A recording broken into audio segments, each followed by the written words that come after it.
বাবা নাই আল্লাহ। আল্লাহ কিছুদিন আগে আমার বাবা আল্লাহ বিদায় নিয়ে গেছিল আল্লাহ। এই কবরে আমার বাবা শহীদ আল্লাহ।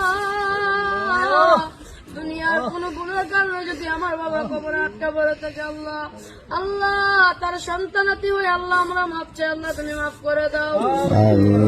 ডাকিব আমরা বাবা বলিয়া, তারে ডাকিব আমরা দাদা বলিয়া, ও আল্লাহ কারে ডাকিব আমরা বাবা বলিয়া, কারে ডাকিব আমরা বাবা বলিয়া। আল্লাহ যেই বাবা নিজে না পড়ে আমরা পড়াইছে রে আল্লাহ, আল্লাহ আজকে সেই বাবা অন্ধকার কবরে আল্লাহ, আল্লাহ তুমি আমার আব্বার কবরটা জান্নাতের বাগান বানায় দাও।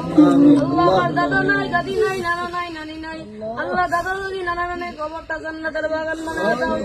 আল্লাহ তারা তো দুয়ার আসে বসে থাকে রে আল্লাহ, আল্লাহ তারা দুনিয়া আওলাদ পাঠাইছে আল্লাহ, তারা তো আজকে অন্ধকার কবরে, তারা আওলাদের কাছে আল্লাহ সাহায্য চাই। আল্লাহ তুমি তো তোমার হাবিবে বলেছে কোন এতিম সন্তান যদি তার আব্বার কবরের পাশে আল্লাহ চোখের পানি বানায় তার আব্বার জন্য দোয়া করে, আল্লাহ ডাক দিতে দেরি হয়, আল্লাহ তুমি ডাক কবুল